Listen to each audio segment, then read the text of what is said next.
Hello और नमस्ते दोस्तों, स्वागत है आपका द सिनेमा कल्ट में। तो कोल्ड प्ले के बाद मैं मेरी मूवी लिस्ट छान रहा था और तभी मेरा ध्यान इस मूवी पर गया। पहले मुझे लगा कि ये मूवी ठीक ठाक होगी, पर इस मूवी को देखकर मैं खुद सरप्राइज हूँ। इस मूवी का कंसेप्ट और स्टाइल काफी यूनिक है और इसके अंदर ढेर सारे ट्विस्ट है जो हमें हैरान कर देते हैं। तो मूवी की डिटेल से पहले अगर आप चैनल पर नए हो तो प्लीज चैनल को सब्सक्राइब करके कल्ट को ज्वाइन करो। और आप देख सकते हो कि हमने हमारी चैनल की प्रमोशन के लिए टेक्सास वाले भैया और माइकल अंकल जैसे बड़े लोगों को बुलाया है, तो सब्सक्राइब तो बनता है। Okay then, back to the movie. इस मूवी का नाम है लेट अस प्रे, जो 2014 में रिलीज हुई थी और ये एक आयरिश हॉरर थ्रिलर है जिसे डायरेक्ट किया है ब्रायन ओमेली ने। IMDb पे इसे मिले हैं 5.8 आउट ऑफ 10 स्टार्स और सड़े हुए टमाटर पे ये है 83% फ्रेश विद 43% ऑडियंस स्कोर। तो अब बिना किसी देरी किए रोल द न्यू इंट्रो।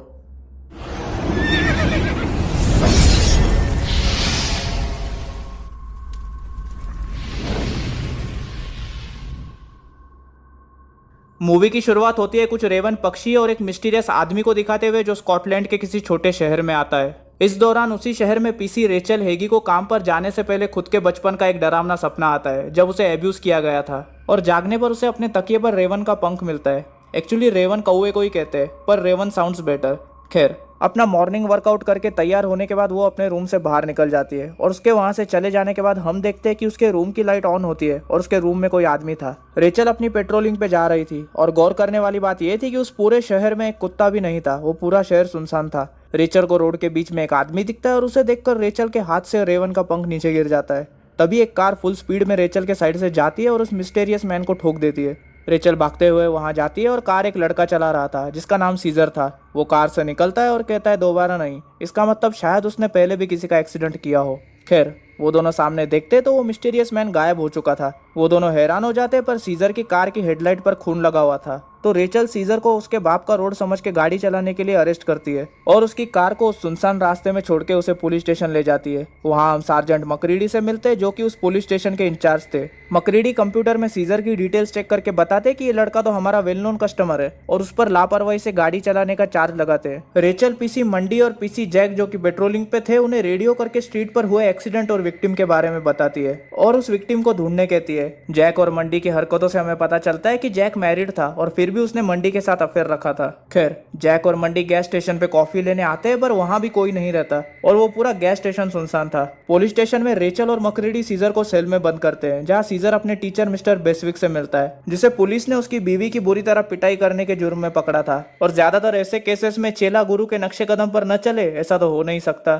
खैर, इसके बाद मकरीडी सीजर की गाड़ी उठवाने के लिए टो ट्रक कंपनी को कॉल करता है पर कोई भी कॉल रिसीव नहीं करता। तभी जैक और मंडी उस मिस्टीरियस मैन जिसे सीजर ने अपनी कार से हिट किया था उसे ढूंढ के पुलिस स्टेशन लेके आते हैं। उसकी चेकिंग करने पर उन्हें सिर्फ एक डायरी मिलती है जिसमें कुछ नाम और अजीब से सिंबल्स लिखे हुए थे और उसके हाथ और सर पे थोड़ी चोट लगी थी। तो रेचल उसकी मलहम पट्टी के लिए डॉक्टर ह्यूम को फोन करके बुलाती है। डॉक्टर ह्यूम के आने तक मकरीडी उस आदमी से उसके बारे में पूछता है पर उस आदमी के मुंह से एक शब्द नहीं निकलता और फिर वो रेचल को घूरने लगता है। डॉक्टर ह्यूम आते हैं और उसकी मलहम पट्टी करते हैं। तभी वो आदमी डॉक्टर ह्यूम से कुछ कहता है और पूरे पुलिस स्टेशन की लाइट चली जाती है और डॉक्टर ह्यूम को कुछ विजन्स आते हैं। विजन्स के अंदर डॉक्टर ह्यूम अपने घर जाते हैं और घर की दीवारों से खून बहने लगता है, जिसके बाद डॉक्टर ह्यूम डर के मारे अपने घर से भाग जाते हैं। होश में आने के बाद डॉक्टर ह्यूम कहता है कि इसे पता है। जब उससे पूछा जाता है कि इसे क्या पता है तो वो कहता है कि इसे सब कुछ पता है। और अचानक से डॉक्टर उस आदमी को सीधा जान से मारने की कोशिश करता है। तभी सारे पीसी उसे पकड़ लेते हैं और रेचल डॉक्टर को जेल में बंद कर देती है। इसके बाद उस मिस्टेरियस मैन के फिंगरप्रिंट्स की डिटेल निकालने पर उन्हें पता चलता है कि वो तो 1983 में ही मर चुका है।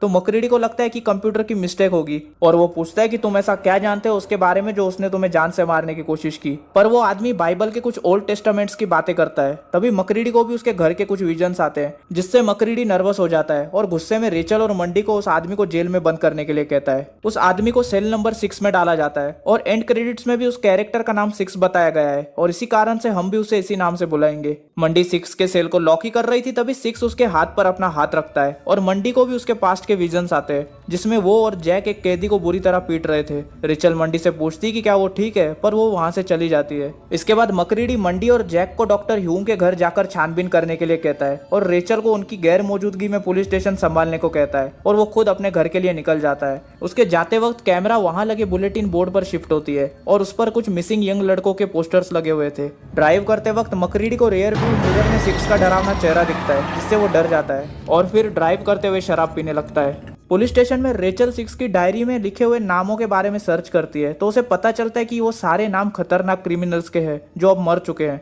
यहाँ जेल में सिक्स बेस्विक ने जो उसकी बीवी पर जुल्म किए थे उनके बारे में उसे याद दिलाता है और खुद के सेल की दीवार पे उंगली घुमाता है और बेस्विक के मुंह से सीधा एक दांत बाहर निकल आता है और हमें पता चलता है कि सिक्स के पास सुपर पावर्स है। फिर वो बेस्विक से असली कारण पूछता है कि वो उसकी बीवी को क्यों मारता था, पर बेस्विक झूठ बोलता है, जिस पर सिक्स कहता है कि ठीक है, जैसा तुम चाहो। फिर हम देखते हैं कि बेस्विक के सेल की दीवार पर सिक्स के हाथ की परछाई आती है और बेस्विक खड़ा होता है। यहाँ ऊपर बेस्विक के सेल का कैमरा ऑफ हो जाता है और रेडियो बजने लगता है, जिससे रेचल का ध्यान सीसीटीवी से भटक जाता है। एंड फिर बेस्विक एकदम से अपना सर धड़ाधड़ जेल की सलाखों पे मारने लगता है, जैसे वो पोजेस्ड हो गया हो। अपने टीचर की ऐसी भूतिया हरकत देखकर सीजर की फट जाती है और वो अलार्म बजा देता है, जिससे रेचल नीचे आती है और वो बेस्विक का सेल खोलती है और बेस्विक बाहर आकर नीचे गिर जाता है। डॉक्टर ह्यूम रेचल से कहता है कि वो उसे बाहर निकाले तो वो उसे बचा सकता है। वो डॉक्टर को बाहर निकालती है। वो बेस्विक को चेक ही कर रहा था, तभी बेस्विक कहता है कि वो जानता है सिक्स कौन है और ये कहकर वो मर जाता है। सीन जैक और मंडी पे शिफ्ट होती है, जो डॉक्टर ह्यूम के घर में घुसते हैं और जो उन्हें वहां देखने मिलता है उससे उनके होश उड़ जाते हैं। दूसरी ओर हम देखते हैं कि मकरीडी अपने फ्रिज में से किसी लड़के के बॉडी पार्ट्स निकालकर डिस्पोजल बैग में भर रहा था। फिर वो एक रूम में जाता है जहाँ एक और लड़के की लाश पड़ी थी और ये उन मिसिंग पोस्टर्स वाले लड़कों में से एक था। फिर हमें फ्लैशबैक दिखाए जाते हैं कि कैसे मकरीडी ने शराब के नशे में उस लड़के को पूरी तरह पीट पीट कर जान से ही मार डाला। एंड फिर मकरीडी उसके डेड बॉडी से सिक्स के बारे में पूछने लगता है कि कौन है वो और उसे कैसे पता। और हमें पता चलता है कि मकरीडी एक साइको सीरियल किलर था जो यंग लड़कों का शिकार करता था। शायद अब आप समझ गए होंगे कि उस बोर्ड पर लगे हुए मिसिंग पोस्टर्स वाले लड़कों का क्या हुआ। पुलिस स्टेशन में डॉक्टर बेस्विक की बॉडी को ऊपर ले जाने में रेचल की मदद करता है। तभी वहां पड़े रेडियो से जैक की चिल्लाने की आवाज आती है। रेचल उससे पूछती है कि क्या हुआ।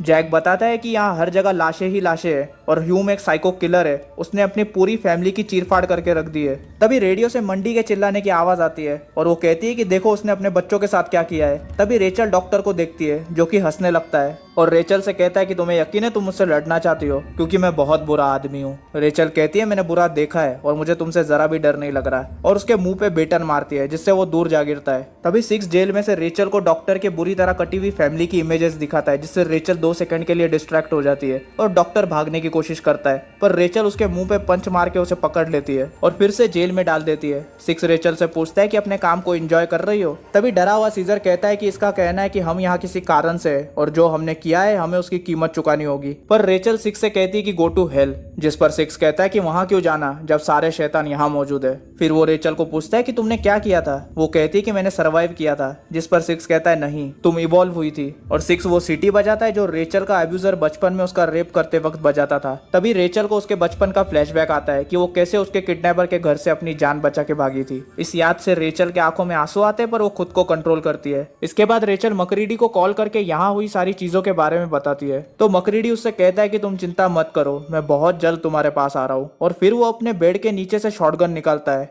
यहाँ जेल में सिक्स सीजर से कहता है कि तुम्हारे पास अब भी मौका है, मैं तुम्हें चांस दे रहा हूँ जो हर किसी को नहीं मिलता। वो उसे अपना गुनाह कबूल करने कहता है, जिस पर सीजर कहता है कि उसने कुछ नहीं किया। तो सिक्स उसे उसका फ्लैशबैक दिखाता है कि कैसे उसने शराब पी के ड्राइविंग करते वक्त एक लड़की को अपनी कार से उड़ा दिया था और उस लड़की की मदद करने के बजाय उसने उसे वहीं रोड साइड पे मरने के लिए छोड़ दिया। तो इसीलिए जब सीजर ने सिक्स को कार से ठोका तो वो कह रहा था कि दोबारा नहीं, और कार की हेडलाइट पर लगा खून उस लड़की का ही था। अपने ही फ्लैशबैक देखकर सीजर बुरी तरह डर जाता है और सिक्स उससे कहता है कि वो लड़की अब भी जिंदा है, वो गुनाह कबूल करके उसे बचा सकता है। पर सीजर कहता है कि ऐसा करने से वो मुसीबत में फंस जाएगा, जिस पर सिक्स कहता है कि जो होने वाला है उससे ज्यादा मुसीबत में नहीं। इसके बाद जैक और मंडी पुलिस स्टेशन आते हैं और मंडी डॉक्टर को इंटेरोगेशन के लिए ऊपर लेकर जाती है और डॉक्टर से पूछती है कि उसने आखिर ऐसा क्यों किया। वो पागल डॉक्टर कहता है कि उसने सोचा अगर वो लोकेट कर सके कि ह्यूमन सोल बॉडी में कहाँ है तो वो उसे पकड़कर कैद कर लेगा बटरफ्लाई की तरह, जिससे वो अमर होने का सीक्रेट पता लगा सकेगा। और बस इसी फालतू कारण की वजह से उसने अपनी फैमिली को बुरी तरह मार दिया। नीचे सिक्स जैक से बात करता है, जिससे जैक को फ्लैशबैक आते हैं कि कैसे उसने और मंडी ने एक कैदी को बुरी तरह पीटा और फिर जान से मार दिया था और बाद में उसे एज अ सुसाइड दिखाया। और फिर अचानक से जैक गुस्से से पागल हो जाता है और ऊपर जाकर सबसे पहले तो डॉक्टर ह्यूम को बुरी तरह पीटता है और फिर मंडी और रेचल के सामने उसकी आंख टेबल के पैर में घुसा के उसे जान से मार देता है। और इसके बाद जैक और मंडी रेचल को धमकी देते कि वो किसी को कुछ नहीं बताएगी कि यहाँ क्या हुआ।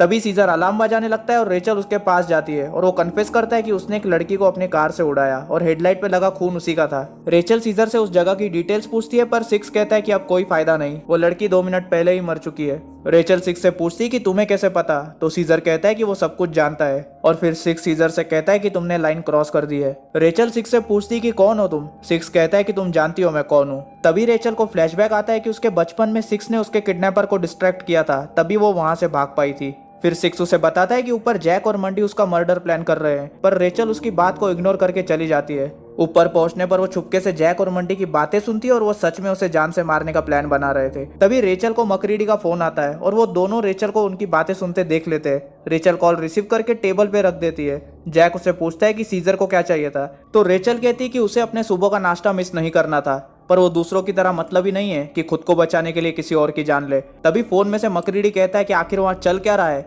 तभी मंडी रेचल से कहती कि तुम्हें इस बुड्ढे को इन सब में नहीं घसीटना चाहिए था, और वो दोनों रेचल पे हमला कर देते हैं और उसे जान से मारने की कोशिश करते हैं। वो उसे जान से मारने में कामयाबी होने वाले थे, तभी मकरीडी कांटेदार तार में लिपटा हुआ, खून से लथपथ और हाथ में शॉटगन लिए एकदम भयानक और साइको रूप में वहां आ जाता है। उसे देखकर जैक और मंडी हैरान हो जाते हैं और डर के मारे जैक रेचल को छोड़ देता है। मकरीडी पूछता है कि तुम में से किस कुत्ते ने मुझे बुड्ढा कहा, और वो जैक के गले पे शूट कर देता है और उसके बाद वो सीधा जैक के मेन पॉइंट पे शूट कर देता है। और भाइयों, ये सच में बहुत ही दर्दनाक दृश्य था। इस बीच रेचल और मंडी दोनों अलग अलग टेबल के पीछे छुप जाते हैं। जैक को मारने के बाद मकरीडी पागलों की तरह बाइबल के वर्सेस पढ़ने लगता है और कहता है कि वो पापियों को सजा देने आया है। तभी मौका देखकर रेचल बॉक्स कटर से मकरीडी के पैर पे हमला करती है। फिर मंडी और रेचल खुद को जेल के रूम में बंद कर लेते हैं, पर उससे पहले मकरीडी उन दोनों को घायल कर देता है। रेचल सिक्स से कहती कि कुछ करो। वो कहता है कि मैं करूंगा, पर तुम गुनहगारों को सजा नहीं देना चाहती, तुम उन्हें माफ करके उन्हें सुधरने का मौका देना चाहती हो। तो रेचल कहती कि तुम चाहते हो कि ये सारे लोग मर जाए।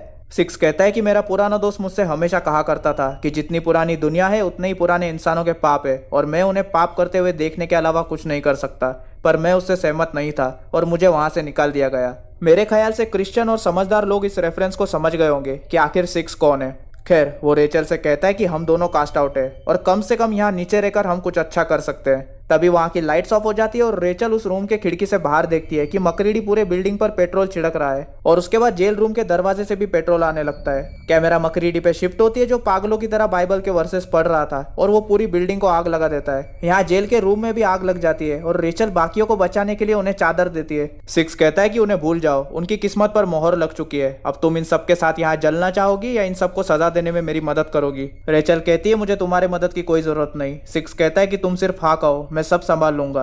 पर रेचल कहती है कि मैं इन्हें यहाँ छोड़कर नहीं जाऊंगी। वो सब बेसिन के पानी से चादर गीली करते हैं और ऊपर की तरफ भागते हैं, क्योंकि यहाँ से निकलने का वही एक रास्ता था। रेचल सिक्स को भी चादर देती है, पर वो कहता है कि मैं यही रुकूंगा, मुझे ये मौसम पसंद है। ऊपर मकरीडी शॉटगन लिए जो भी दरवाजे से निकलेगा उसे शूट एट साइड करने के लिए रेडी खड़ा था। पहले सीजर ऊपर आता है और लकीली मकरीडी की गोली से बचकर साइड में भाग जाता है। फिर मंडी ऊपर आती है और उसे भी गोली नहीं लगती। सीजर भागने के लिए खिड़की की तरफ चेयर फेंकता है, जिससे खिड़की की कांच टूट जाती है, पर इससे पहले सीजर खिड़की से भाग पाता मकरीडी उस पर शूट करता है, पर सीजर कैसे तो बच जाता है। मौका देखकर मंडी खिड़की से भागने की कोशिश करती है, पर भागते वक्त उसका पैर स्लिप हो जाता है और मंडी की मुंडी में उसी खिड़की का कांच घुस जाता है। और यह भी कम नहीं था कि मकरीडी वहां आकर अपनी शॉटगन से मंडी की मुंडी पे प्रेशर डालकर कांच और अंदर घुसा देता है, जिसके कारण वो उसी पल नर्क सिधार जाती है। रेचल साइड से भागने की कोशिश करती है, पर मकरीडी की गोली उसके कंधे पर लगती है और वो एक टेबल के पीछे छुप जाती है। इसके बाद मकरीडी सीजर को पकड़ लेता है और बेल्ट सैंडर मशीन से उसका चेहरा चीर डालता है और फिर शॉटगन से उसे मार देता है। अब सिर्फ रेचल और मकरीडी ही बचे थे। रेचल उसके सामने आती है और मकरीडी जैसे ही उस पर गन पॉइंट करता है, रेचल उसी की फ्यूल कैन उसकी तरफ फेंकती है, जो कि मकरीडी गलती से शूट कर देता है और वो उसी के सामने ब्लास्ट हो जाती है, जिससे मकरीडी घायल होकर नीचे गिर जाता है और रेचल बैटरिंग रैम से उसके थोबड़े को कुचल देती है।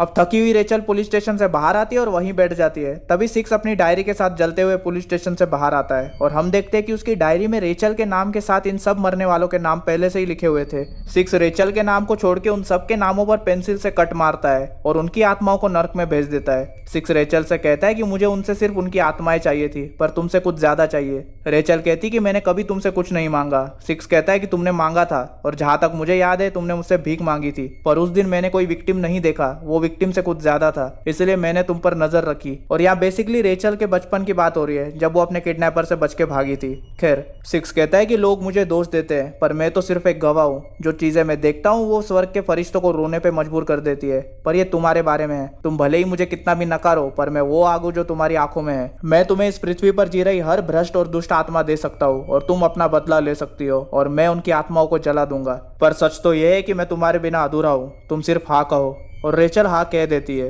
फिर वो दोनों किस करते हैं और मूवी यहीं खत्म हो जाती है। अब शायद कुछ ही लोगों को इस मूवी का कंसेप्ट समझ आया होगा, पर मुझे पता है कि ज्यादातर लोगों को नहीं समझ आया होगा। तो बात करते हैं मूवी के थ्योरी के बारे में। तो सिक्स और कोई नहीं, द डेविल हिमसेल्फ है, और इस शहर में आने के लिए उसने आज रात को चुना था, जहां वो इंसानों के भेष में रह रहे हैवानों की आत्मा को नर्क ले जाएगा। और ये कोई कोइंसिडेंस नहीं कि सारे पापी लोग एक ही जगह पे जमा हो गए। वो एक पपेट मास्टर है, उसने डोर खींची जिससे ऐसी सिचुएशन बन गई कि सारे पापी एक ही जगह पर जमा हो गए। और जेल में भी हमने देखा कि उसकी प्रेजेंस वहां के कैदियों को अपनी रियल आइडेंटिटी दिखाने पर मजबूर कर रही थी, और वो खुद कबूल कर रहे थे कि वो नर्क में जाने के लायक क्यों है, पर सिर्फ रेचल को छोड़ के, क्योंकि बचपन में जो उसके साथ हुआ उसके बाद से लोगों ने उसे अपनाने से मना कर दिया। इसी कारण से सिक्स ने उसे कहा था कि हम दोनों कास्ट आउट है, और रेचल नहीं चाहती थी कि ऐसा किसी और के साथ हो, इसीलिए ही उसके किडनैपर जैसे घटिया लोगों को सजा देने के लिए उसने पुलिस फोर्स को ज्वाइन किया। और डेविल उस पर बचपन से ही नजर रख रहा था, क्योंकि उसे पता था कि रेचल भले ही ऊपर से कितना भी लोगों को माफ करने का दिखावा कर रही है, पर अंदर से वो भी पापी और घटिया लोगों को सजा देना चाहती है। और वो खास रेचल के लिए ही आया था, क्योंकि वो अकेला ये काम नहीं कर सकता और उसके बिना वो अधूरा था। और ऐसा क्यों था, इसके पीछे मेरी एक थ्योरी है। ज्यादातर सब लोग जानते हैं कि डेविल का साथी या उसकी पार्टनर और कोई नहीं बल्कि खुद डेथ होती है, और इनके केस में रेचल डेथ थी, क्योंकि लास्ट में सबकी आत्माओं को नर्क भेजने के बाद सिक्स क्रॉस किए हुए नामों के पेज को पलटता है, और अगले पेज पर हम रेचल की तस्वीर देख सकते हैं जो कि क्रोस के फेदर से बनी थी। और इसे देखकर साफ पता चलता है कि वो मौत की तस्वीर है, और ज्यादातर मौत को भी ऐसा ही दिखाया गया है, या तो प्योर डार्क होगी या वो क्रो के फेदर से बनी हुई होगी। और क्रिश्चियनिटी में भी ज्यादातर लोग यही मानते हैं कि क्रो एक बैड ओमेन होता है। और मूवी के स्टार्ट में भी हम ढेर सारे क्रोस को देख सकते हैं, और फिर रेचल के बेड पे क्रो का फेदर मिलना, इन सब से हम यही अंदाजा लगा सकते हैं कि रेचल उसकी पार्टनर डेथ थी। उसके बाद आते हैं उस जगह पर। फिल्म स्कॉटलैंड के किसी छोटे शहर में सेट है, पर मूवी में आज की रात वो शहर परगेटरी में था, जिसे नर्क का वेटिंग रूम कहा जाता है। और यहाँ सिर्फ वही लोग मौजूद थे जिन्होंने एकदम घिनौने पाप किए हैं, जैसे मकरीडी और डॉक्टर ह्यूम जो कि खतरनाक सीरियल किलर्स थे। उसके बाद जैक और मंडी जो कि धोखेबाज थे और खुद कानून होकर गैर कानूनी इंसाफ करते थे, चाहे उसके कारण किसी और की जान ही क्यों न चली जाए। फिर बेस्विक जो कि बहुत बड़ा घटिया इंसान था, क्योंकि वो रोज अपनी बीवी को पीटता था, जिसके कारण उसकी बीवी का बच्चा कोक में ही मर गया।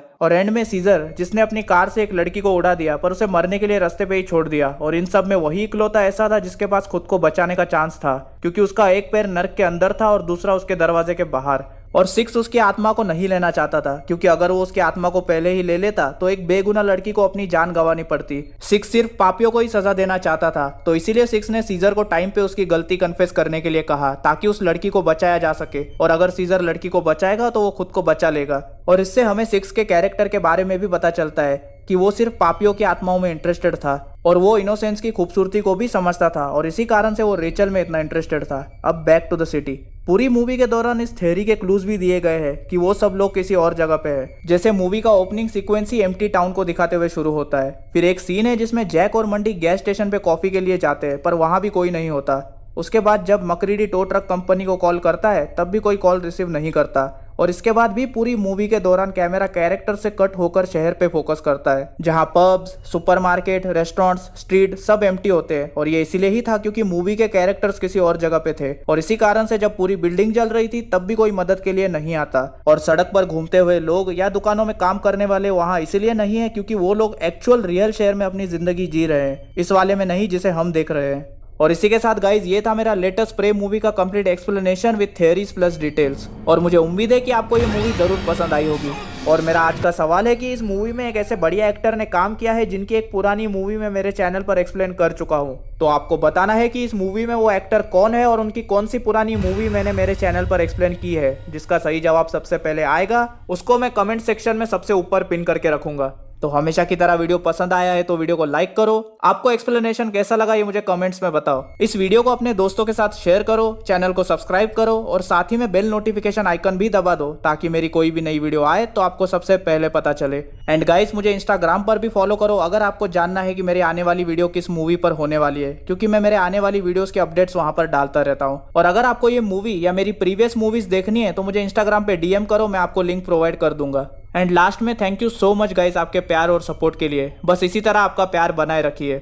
और इसी के साथ मिलता हूं मैं आपसे अगली वीडियो में, और तब तक के लिए स्टे विद द कल्ट।